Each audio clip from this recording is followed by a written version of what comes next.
ಈಗ ಏನು ನಿನ್ನೆ ನಡೆದಿರ್ತಕ್ಕಂಥ ಹೆಚ್ಚುಗೊಲ್ಲಳ್ಳಿ ಹಾಲು ಉತ್ಪಾದಕರ ಸಹಕಾರ ಸಂಘದ ಚುನಾವಣೆಯನ್ನು ಯಾವತ್ತೂ ನಡೆಯಬೇಕಾಗಿತ್ತು.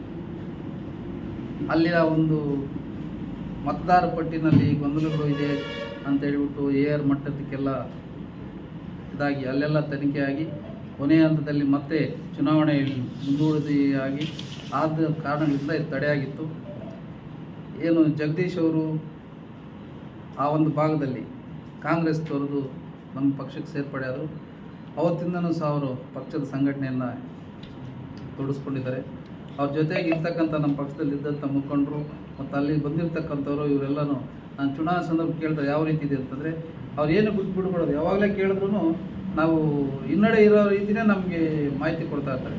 ಆದರೆ ಚುನಾವಣೆ ಫಲಿತಾಂಶ ಬಂದಾಗ ಯಾವುದೇ ಹೋದ ಒಂದು ವಿಧಾನಸಭೆ ಚುನಾವಣೆ ಆಗ್ಬೋದು, ಲೋಕಸಭಾ ಚುನಾವಣೆಯಲ್ಲಿ ಆಗ್ಬೋದು, ಅವಾಗ ಕೇಳಿದಾಗಲೂ ಅವರು ನಮಗೆ ಮಾಹಿತಿ ಏನು ಕೊಡ್ತಾರೆ ಅಂತಂದರೆ ನಾವು ಅಲ್ಲಿ ಹಿಂದೆ ಇದ್ದೀವಿ ಅನ್ನೋ ರೀತಿಯಲ್ಲೇ ಮಾಹಿತಿ ಕೊಡ್ತಾರೆ.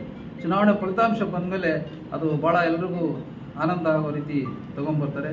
ಅವರ ಒಂದು ಜಗದೀಶು ಮತ್ತು ಶ್ರೀನಾಥ್ ಮತ್ತು ಎಲ್ಲ ತಂಡ ಏನಿದೆ ಎಲ್ಲರೂ ಅವರಿಗೆ ಮತ್ತು ನೂತನವಾಗಿ ಏನು ಆಯ್ಕೆ ಆಗಿದ್ದಾರೆ ಎಲ್ಲ ನಿರ್ದೇಶಕರಿಗೂ ಗ್ರಾಮಸ್ಥರಿಗೂ ಎಲ್ರಿಗೂ ಸಹ ನಾವು ಮೊದಲನೇದಾಗಿ ಪಕ್ಷದ ವತಿಯಿಂದ ಅವರೆಲ್ಲರಿಗೂ ಧನ್ಯವಾದಗಳನ್ನು ತಿಳಿಸ್ತೀವಿ.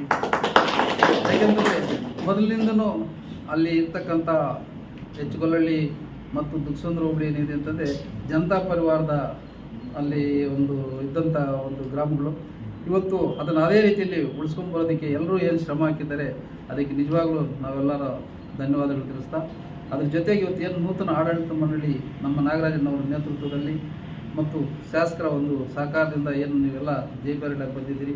ಒಳ್ಳೆಯ ಇವತ್ತು ನಾಗರಾಜನವರು ಹೇಳ್ದಂಗೆ ನಮ್ಮ ತಾಲೂಕಿಗೆ ಪ್ರಥಮ ನಿರ್ದೇಶಕರು ನೀವು ಆ ಒಂದು ಹೆಚ್ಚುಗೊಲ್ಲಳ್ಳಿಯಿಂದನೇ ಆಯ್ಕೆಯಾಗಿರ್ತಕ್ಕಂಥವ್ರು. ಅದಾದಮೇಲೆ ಮತ್ತು ಮಣ್ಕಲ್ ವೆಂಕಟೇಶನವರು, ನಾಗರಾಜನವರು ಇದ್ದರೆ ಬೇರೆಯವರೆಲ್ಲರೂ ಆಗಿತ್ತು.